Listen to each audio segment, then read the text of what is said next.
Hi everybody, hey, we're here to talk about FSM. So, as a lot of you know, I have been really excited about FSM for the last year or two. What is FSM? So FSM is frequency specific microcurrent. If you've heard of microcurrent before, you probably know microcurrent has some great effects. And some people say, is it like TENS? Well, yes, it's like TENS, except TENS throws so much electrical nerve stimulation into your body that you can feel it. And sometimes your muscles will even twitch a little bit. It's got literally thousands of times more electrical current going through than frequency specific microcurrent. It's microcurrent, so micro is like really, really tiny. Most people who get frequency specific microcurrent do not feel anything. There are a few that are very intuitive and can feel these frequencies, but what they feel is very hard to describe, simply because when we're growing up, we're taught that, oh, look, that's a red painting right there, see? And oh, this is a brown frame, and this is a blue shirt. And when we see a color and we perceive it with our eyes, that's actually a vibrational frequency, but we're taught this is what that is, this is what that is. And if we feel a vibrational frequency of 40 microcurrents, which is to decrease inflammation, we're not told, hey, this is 40, or 396, which affects nerves. We're not told, hey, this is a 396. We just will feel something, but it's hard to describe. And yeah, so most people feel nothing. Now, it will increase ATP. What is ATP? Adenosine triphosphate, but ATP, it's energy is what it is. It's our body's energy exchange, if you will. And so that's always a good thing, because it will heal things about 5 times faster without doing anything more extra ATP. 5 times more energy into the tissues is always a good thing.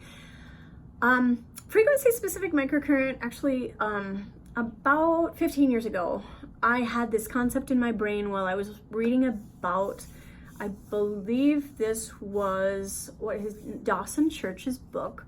I believe it was The Genie in Your Genes, and he was talking about how everything in the world is pretty much vibrational frequencies, and thoughts are vibrational frequencies, and like cotton or polyester has a vibrational frequency, as does like a wood chair would have a different vibrational frequency, as would like maybe the wall has a different vibrational frequency because of the plaster, right? If you're like an aeronautical engineer, you know about the resonance effect. You know that a vibrational frequency of the wings at the wrong frequency will just bust those wings off. So you have to make sure that the wings are at the right length so that they won't bust off. If you've ever gone into opera, you know that if you had a nice lead glass and you hit the right note and you held that note, or the singer does, and she does it really well, you can shatter that lead glass. Like, amazing. There are bridges that have collapsed because the winds across the London Sound or whatever just hit the bridge, and the bridge was all at the same frequency. So the bridge did this weird swinging thing, and can't remember if it collapsed or not. I think it did. Anyhow, so yeah, frequencies are really, really important, and we're getting to understand more about frequencies, and quantum neurology is frequency-based thing. That's only two frequencies. I wish I knew what the frequencies were, because then I could look up on my list and I would be able to tell exactly which of the frequencies. We know it's for the nervous system, but anyhow, that aside. So what is FSM? It's very frequency specific. Normal microcurrent can only go down to the tenths as specific, 40, 60, 80, 90. Frequency specific can actually get to 39 or 41. And 40 is for decreasing inflammation, 39 or 41 is for virus or subluxation. So you can see how one little decimal can make a huge difference. So we put 2 frequencies into the body at the same time, and one targets the tissue and one targets the cell receptor. So what am I talking about with this cell receptor thing? Well, if you think of a cell like a great big ball, we have cell receptors on the outside of the cell. They're proteins, really, and you can change the shape of those proteins when a chemical comes along and it's like a lock and key, and then bloop, on the inside of the cell it sends out like a cyclical AMP. It's like a messenger chemical. It's like using a lock and key to tell the cell what to do, if that makes sense. You could, for instance, use a key to get into your car to your house, right? It's like a lock and key mechanism. Well, cells work that way too. They have these proteins on the outside that are like little locks and keys. A little chemical comes along, tells the protein or the cell what to do, and bloop, it changes the shape of that cell receptor, and it tells the cell what to do. When I was reading that book by Dawson Church, I realized that those proteins probably had specific frequencies to them that if we knew what that frequency was, we could change the shape of the protein, bloop, without a chemical messenger.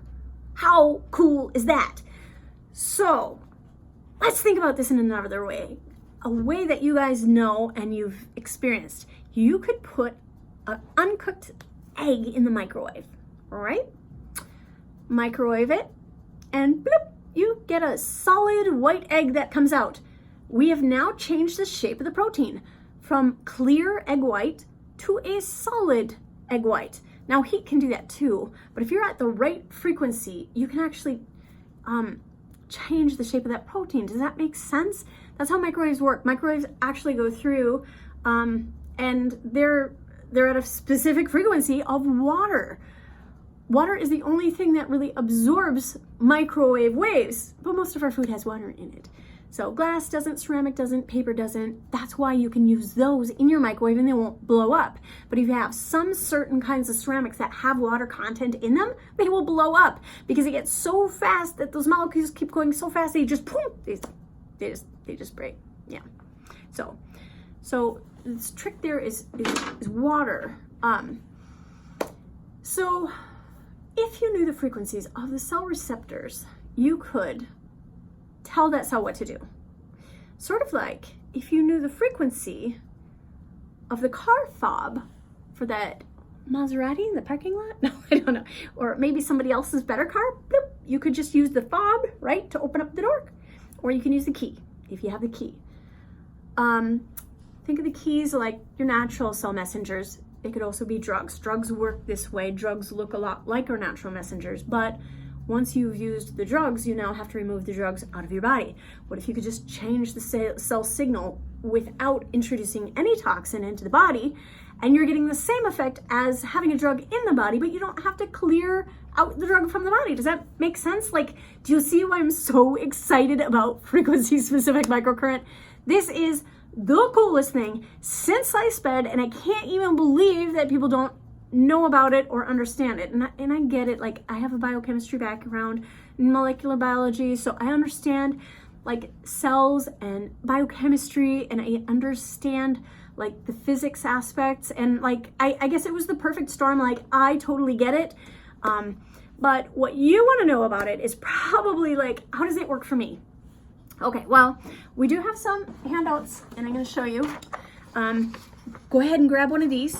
Jean can get you one of these. These are called just Understanding FSM handout. And we have some of our basic protocols that I have found to be most useful here in my clinic. I cannot treat certain conditions. I am not an eye doctor. I'm not a heart doctor. I am not a lung doctor. So I treat chiropractic conditions. Most commonly like concussions or a disc herniation, lateral epicondylitis. We have ones for brain fog, many different things that we can treat. If you're not sure, you can ask me. The custom protocols are a little bit more expensive because I need to do a little research on which frequencies, what tissues we're affecting, exactly what we're doing, and such like that. But we have a lot of standard protocols. There's about 250 of them. And so they run for anywhere between 25 minutes to an hour. So our longest protocol is 2.5 hours. This is what the machine looks like. And typically when we run it on the person, we have 2 leads that go to a wet rag. Typically goes around your neck or maybe your mid back or low back. And another set of leads that go to a wet cloth that typically go to maybe around a wrist or an ankle. Sometimes they'll go to your tummy. It depends what we're treating, okay? And you can sit there for as long as we run the protocol, and you generally won't feel anything. There's other ways to run it, and simply because of time and convenience, I do recommend that after you've had it run on you yourself once and you know what the effect is like, you may want to, just to save money and time, have it run in water. This is what the unit looks like, and as you can see, if you press the mode button, you can get, let's say, concussion protocol. That's actually our primer protocol. I recommend everybody have the concussion protocol run on you before you run anything else. It helps your effectiveness to be 50% better. You only have to run it once, at least about once a month. And then when we press run, and it's probably not gonna have little black bars, this is the frequency we're running on channel 1, the frequency we're running on channel 2. We're at 0 minutes of 25 minutes, and we're at about 100 microamps.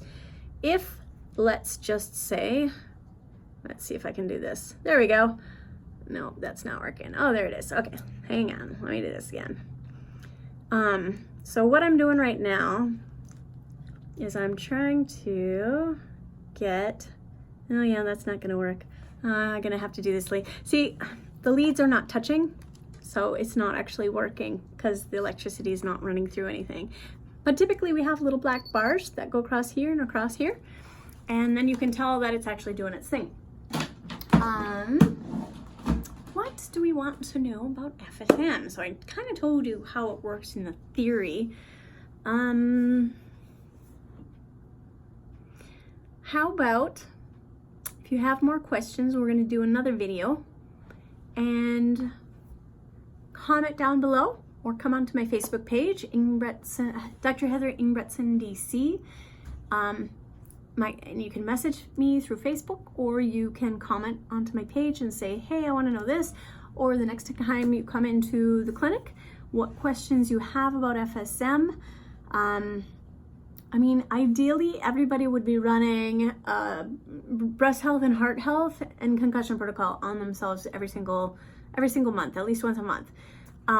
But that's not always possible. Brain fog is a great one. If you have any brain fog, that would be a great one to run. Relax and balance kind of relaxes you, and it balances your energy centers. We have other protocols that are just great for just about everybody.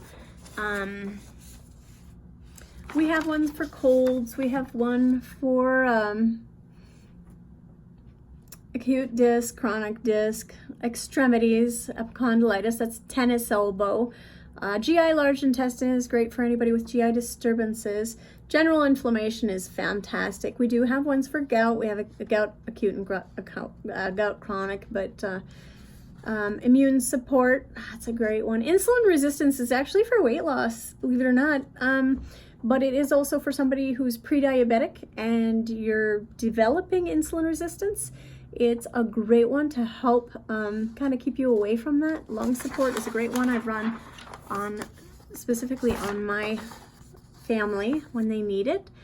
Myofascial trigger point, that's what MFTP stands for. So that would be for somebody who has a long-standing muscle issue that's not resolving. Nerve pain is a great one for shoulder. The nerve oftentimes gets impinged into the shoulder, and when we get scar tissue involved in there, we maybe can't move our shoulder up and back. Your brain will not allow you to damage those nerves and tear them. So it will stop you from moving, and it will hurt, and you just think you can't move it. But oftentimes we run nerve pain and that goes away and the range of motion returns. It's really fantastic. PTSD I've run on some of my military and or police, and that one is a long protocol. It's about 2.5 hours, and you want to run it about 8 times. Shingles works great. That was one of the first protocols that I ran when I first got my unit. It's about an hour long or 2 hours long, I believe, and it just one visit, and that helped. It was great. So a lot of skin ones, a sleep one if you have trouble sleeping. TTH is probably one of my favorite, and it's a little bit off the reservation. It's a tendency to have, and that's for anybody who has like chronic, maybe chaos, chronic, just like like a little black cloud that seems to follow you around and you just always have bad things happening to you. The TTH just tends to get rid of that. And I've had a lot of patients who absolutely love that one. It's not for everybody, but it is available. So I hope that answers a bunch of your questions, and I look forward to seeing you next time. Please comment below and tell me what you want to see next.